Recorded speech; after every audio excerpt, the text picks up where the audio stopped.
We're excited to get back to play some football this week, especially at home against a really good opponent that's done a great job so far this year. So we know we got our hands full.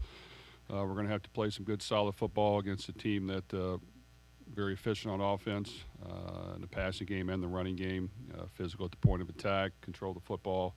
Defense has been solid throughout the year, so we've got to play well. So we got a good week of practice, but we're looking forward to get back on the field.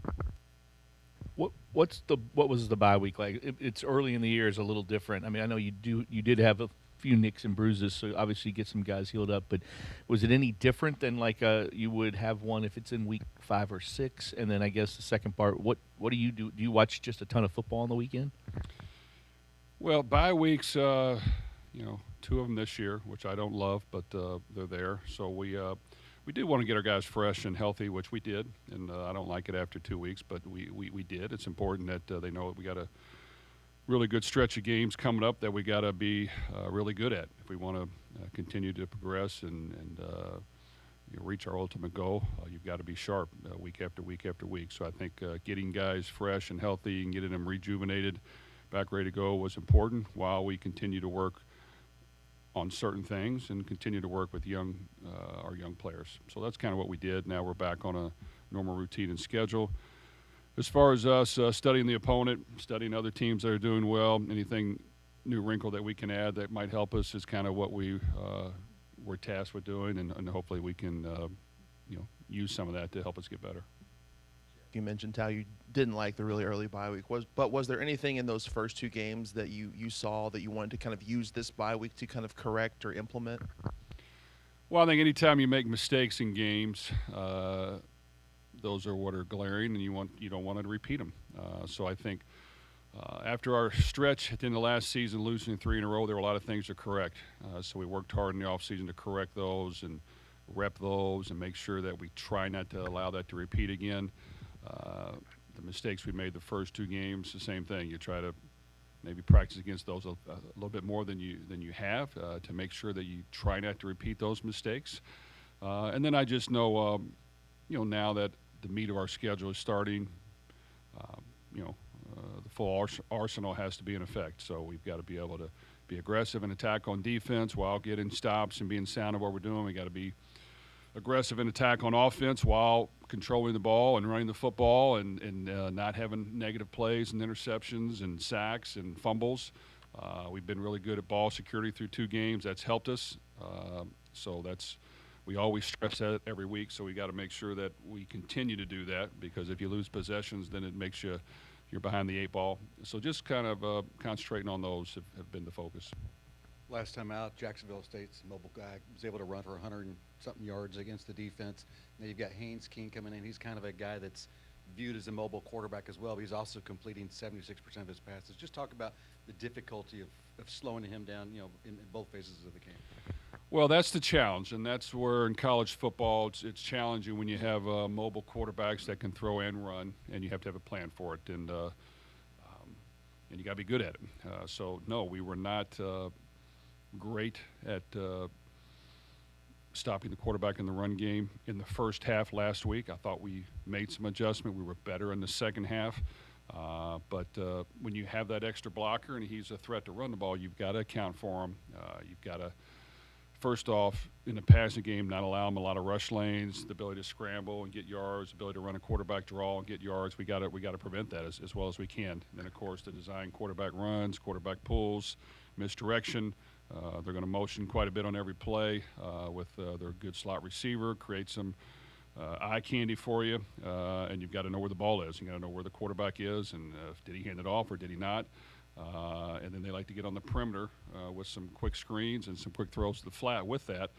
So that means you've got to defend the width of the field, and you've got to be good in your perimeter defense of this team. And really, in my opinion, that's what college football has gone to. You've got to be able to defend the perimeter against good offenses and not allow things to get on the perimeter. Make them run the ball up the middle, which this team will. They will. They're a good counter team. They run the ball at you as well. So, but without question, getting on the perimeter is where a lot of big plays happen, so we got to be better at that.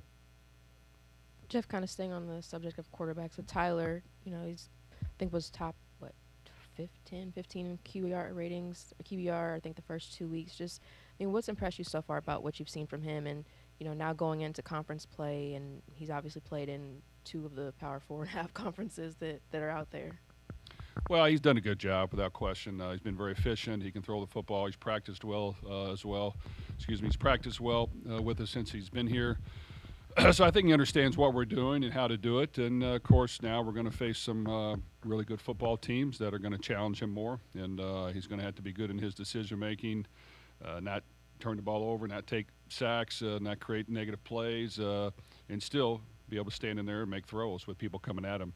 I do think that he can do that, but every week is a chance to prove yourself, and whether you're 2-0 or 0-2, you've got to prove yourself the next week, and he'll have plenty of tests coming up in the near future, starting with this one, where he's got to perform well for us to win. A couple of similarities between you and Coach Key, both guys in their second year at their alma mater, played him obviously in that opener last year. I assume there's a good amount of things that have grown with this Georgia Tech team so far, but even this early in the year when you're watching tape, is there anything that pops instantly to you like, okay, yeah, this team has taken that second-year leap under Coach K? Well, they have a veteran quarterback. It starts there. He's very efficient in what he does, and he can run the football, so that gives you a lot of options, and they utilize those with a lot of misdirection. They run the ball downhill as well, and they display the head coach's personality, being physical at the point of attack and running the ball at you, making you defend that as well with some play action off of it. So they do a good job of controlling the football and getting the ball out of the quarterback's hands quickly and being efficient with that. At the same time, I think they're better on defense this year. They've made some changes there. You can notice it on film. They've done a good job, each week. So I think it's a very balanced football team that doesn't beat itself, that will challenge other teams to play harder and more physical than they do. And if you can't step up to that challenge, then they're going to win the game. Jeff, what does an early bye like this, what kind of chances that give you in terms of evaluating the depth at your positions? Do you pretty much have an idea about that coming out of fall camp? Well, I do think we have an idea about our depth in our personnel. We've played quite a few guys the first 2 weeks. We've got a chance to see some of those guys play, which is very beneficial and is very good for the young players to get in a real game. In this bye week, we will work the younger players more than the older ones and keep them out a little bit longer and make sure that we're continuing to progress their development and getting them ready to go whenever that may be, this week or weeks down the road or next year. So all those things you take into account. Of course, I like playing every week once you get in the flow and playing football and getting in a rhythm of, preparing and staying mentally intact and understand what it's going to take every week to win. But with this bye week, I do think that the guys are fresh and they're hungry, and hopefully they know that it's going to take our best performance in order to win. Jeff, a couple things. You haven't been tested yet, of course. Have you seen enough to feel confident that this team's ready for the schedule upgrade? And do you put any stock in the fact that Georgia Tech has already played 2 ACC teams? Well, they're battle tested without question. They've proven that they can play some good football. So, I give the credit where credit's due. They've done a really good job. And the one game they lost by 3 points on the road against a good opponent. So this is a good football team. And, you can tell by watching on video, you look at their win-loss record. They've got good players. They've got some veterans.